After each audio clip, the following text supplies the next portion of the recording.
Hai listeners, semoga keberuntungan selalu menyertai kalian semua. Balik lagi bersama Mimin di sini. Kali ini kita akan melanjutkan kisah Bai Chuan untuk menjadi naga. Biar kalian gak penasaran dengan lanjutan kisahnya, yuk langsung saja menuju ke videonya.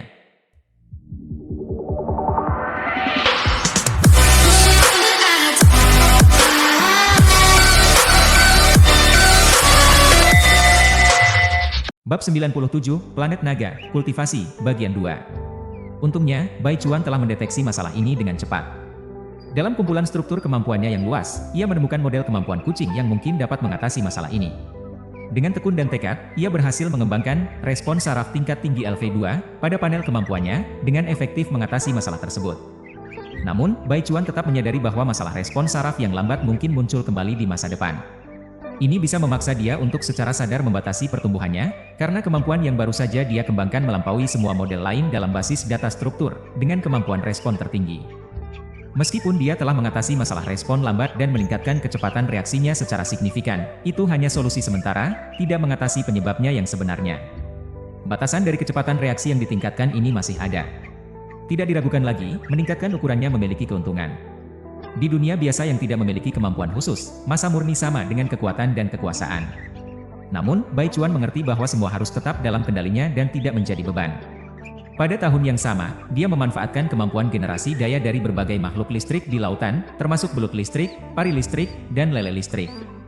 Melalui usaha keras yang tak kenal lelah, kapasitas generasi dayanya berkembang dari LV2 menjadi LV3, Raja, dan intensitas generasi dayanya melonjak dari kurang dari 1000 volt menjadi luar biasa 3000 volt. Ya, 3000 volt yang mengagumkan. Ini jauh melampaui kisaran tegangan tinggi biasa. Pertanyaannya muncul, apa yang bisa dicapai dengan daya begitu besar? Bai Chuan melakukan eksperimen secara langsung, mencelupkan dirinya sendiri ke dalam air untuk mengurangi efek arus listrik. Dengan segenap kekuatannya, ia melepaskan arus 3000 volt yang dalam waktu 10 menit, mengubah objek besi di dekatnya menjadi cairan logam. Akibat dari arus yang begitu kuat pada tubuh manusia adalah tidak terbayangkan. Bai Chuan berani mengujinya sendiri, dan hasilnya adalah pembakaran dan karbonisasi instan. Tidak ada pelarian.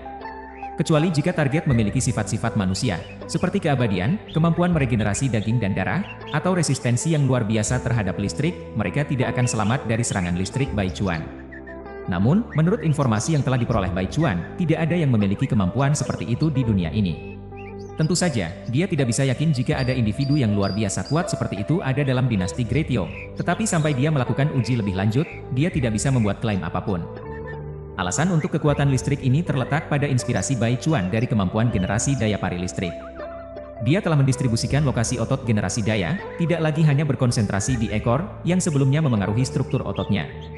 Sebaliknya, otot-otot ini sekarang tersebar merata di permukaan kulitnya, mirip dengan pari listrik. Perubahan ini menghasilkan kekuatan menakutkan yang sekarang dimilikinya, berkat ukurannya yang diperbesar.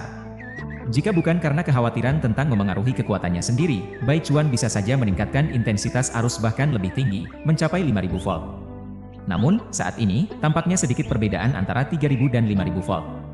Sedikit makhluk yang dia temui bisa menahan energi listrik yang begitu tinggi. Untuk makhluk-makhluk besar tersebut, Bai Chuan lebih nyaman mengandalkan kekuatan fisik.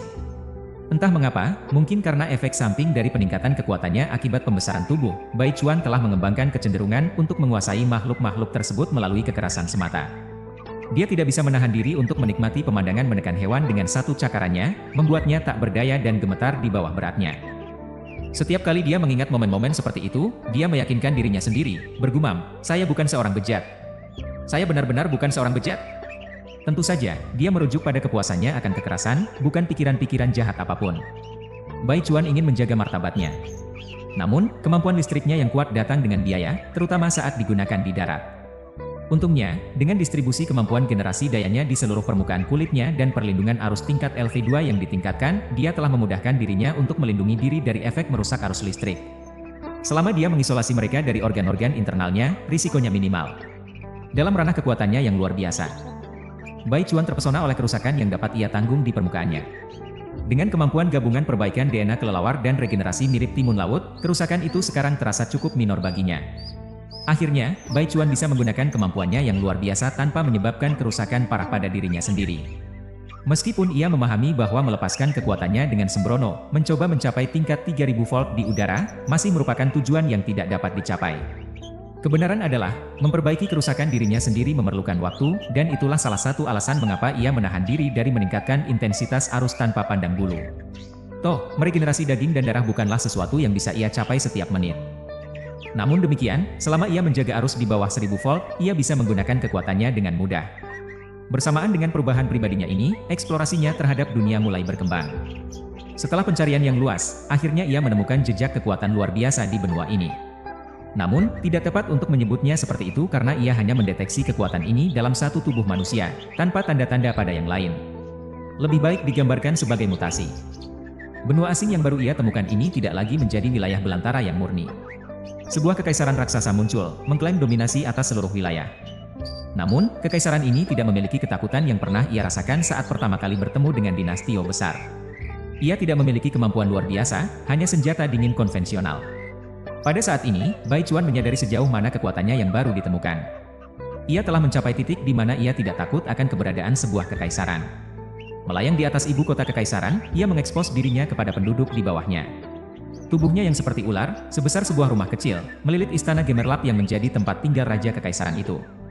Dengan tatapan tajamnya yang dingin, ia menghadapi raja yang ambisius, menggunakan matanya yang menakutkan, yang telah ia tajamkan melalui berbagai perburuan, untuk menghalangi segala ambisi yang sia-sia. Dalam pertempuran berikutnya, hujan panah melanda langit.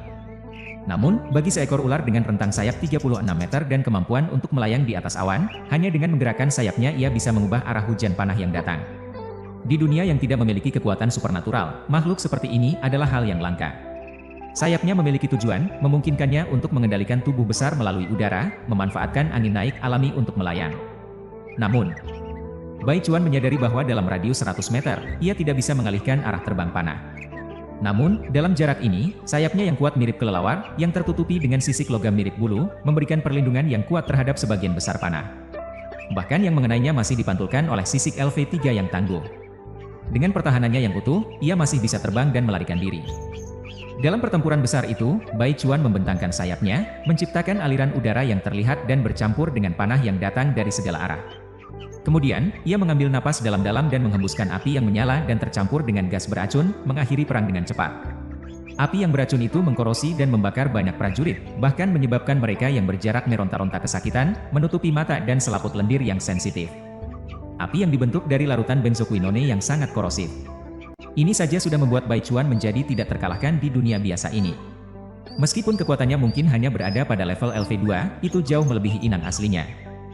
Kumbang peluru meriam, yang hanya bisa membuat jijik dan mengusir musuh atau memberikan iritasi ringan. Terkadang, level sebuah kemampuan tidak hanya menentukan efektivitasnya. Beberapa kemampuan, saat digunakan dalam jumlah yang cukup, bisa berubah dari jumlah menjadi kualitas, mencapai transformasi yang luar biasa. Bab 98, Badai sedang mendekat. Badai mulai berkumpul, dan ini adalah badai besar yang epik. Ini bukan jenis badai yang bisa Anda cari perlindungan atau lari dari sana. Tidak, badai ini berbeda. Ini adalah badai kekuatan, kehancuran, dan badai ini akan datang, entah siap atau tidak siap siapapun. Pertimbangkan bubuk mesiu, misalnya. Ketika jumlahnya kecil, itu hanya kembang api. Pertunjukan singkat yang bisa dinikmati dari jauh. Tapi ketika jumlahnya tumbuh, itu memiliki potensi untuk menyulut dan menghancurkan seluruh wilayah, mengirim percikan dan api melambung ke langit. Potensi kehancuran ini mirip dengan cairan beracun dan sangat korosif, mampu memusnahkan semua kehidupan di jalannya begitu ukurannya melampaui batas. Mengumpulkan zat mematikan ini lebih mudah daripada meningkatkan kualitasnya, terutama mengingat tubuh besar yang sekarang mengandungnya. Campuran beracun ini berada dalam dua kantung yang terletak di rongga dada, dan akumulasi hanya dalam satu kantung saja sudah cukup untuk membawa dampak bencana. Menambahkan isi dari kantung kedua hanya memperparah kerusakan. Dengan kata lain, racun telah mencapai tingkat kelimpahan yang luar biasa. Bai Chuan berbicara tentang cadangan racun ini dengan kejahatan tertentu. Dia mengklaim bahwa dengan waktu, dia bisa memperluas jangkauannya hingga ribuan mil, tidak ada makhluk hidup di dalam radius itu yang bisa menceritakan kisahnya. Kekuatan seperti itu mirip dengan bencana alam, meskipun dalam kasus ini, bencana tersebut adalah jenis yang berbeda, bencana yang membuat bahkan kekaisaran senjata dingin terkuat menjadi benar-benar tidak berarti. Dengan fokus pada serangan ketinggian dan mengamankan supremasi di langit, Bai Chuan telah mendirikan posisi yang tak tertandingi. Pada saat itu, dia bertemu dengan satu-satunya makhluk transenden di seluruh benua, seorang pria yang telah melakukan perjalanan dari negara kecil yang jauh sebagai tanggapan atas berita mengejutkan tentang ular bersayap dan naga yang muncul di istana kekaisaran. Pendatang baru ini memiliki kemampuan unik, hadiah tunggal di antara jenisnya. Dia mengeluarkan gelombang tak terlihat yang misterius, yang bahkan penglihatan yang ditingkatkan oleh Bai Chuan tidak bisa membedakan. Meskipun efeknya tidak pasti, fluktuasi ini mirip dengan sistem ultrasonik kelelawar atau cabang gelombang ultrasonik. Ini memiliki kapasitas untuk menyampaikan niat tuan kemampuan, serta untuk memahami emosi dan makna umum yang terkandung dalam suara biologis berbagai makhluk. Kemampuan ini memiliki daya tarik yang menarik rasa ingin tahu Bai Chuan.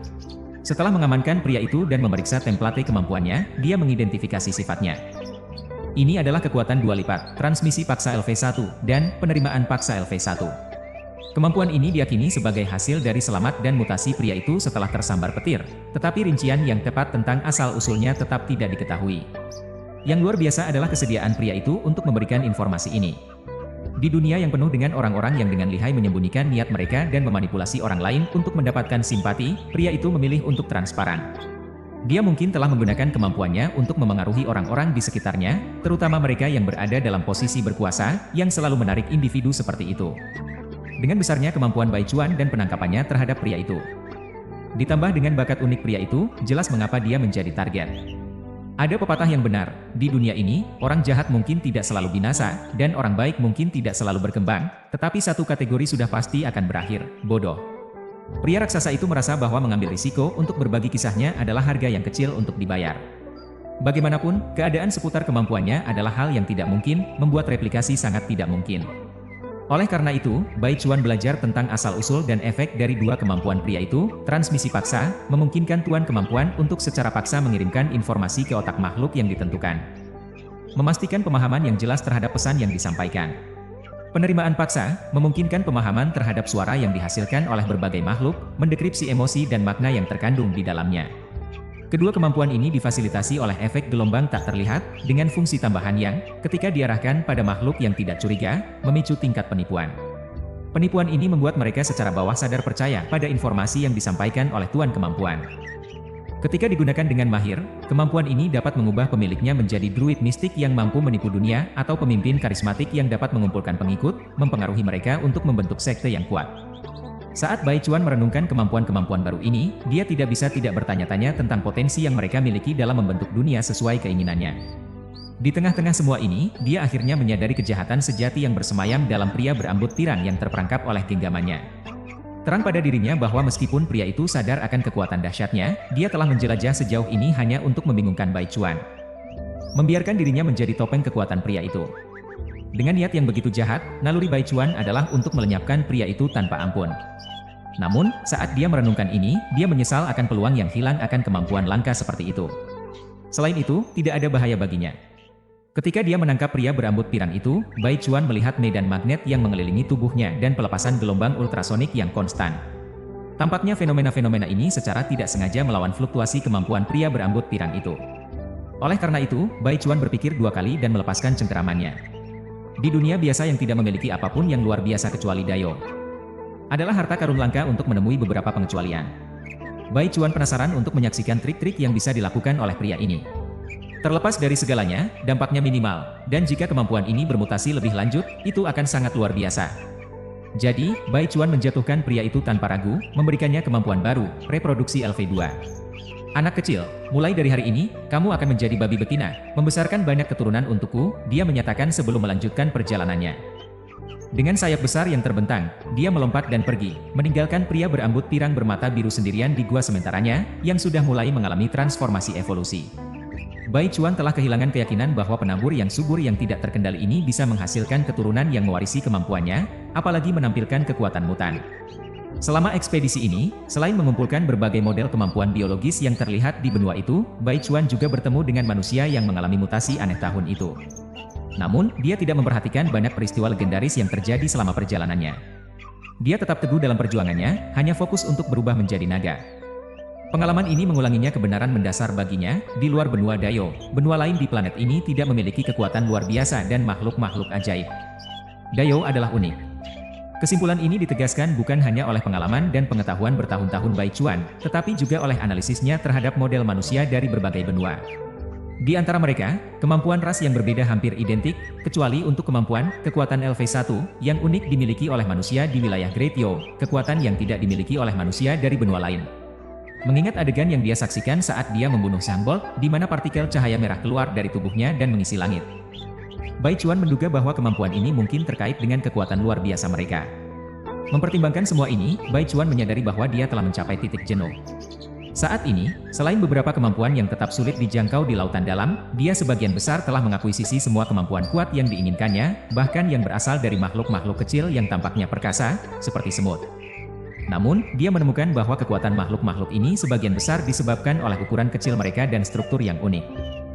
Jika kemampuan mereka ditingkatkan ke ukuran saat ini, kecepatan refleks mereka saja tidak akan cukup. Meskipun dia mencoba mengembangkan kemampuan semut, kompatibilitasnya kurang memadai. Mendorong evolusi mungkin akan menghasilkan efek negatif dan deformitas tubuh, seperti melemahkan kecepatan refleks sarafnya. Dalam keadaannya saat ini, menjadi kurang lincah bisa membuatnya hanya menjadi sasaran, menjadikan kekuatannya tidak berguna. Oleh karena itu, Bai Chuan menyimpulkan bahwa potensi risiko yang terkait dengan mengembangkan kemampuan-kemampuan ini jauh lebih besar daripada manfaatnya, dan dia memutuskan untuk menghentikan percobaannya.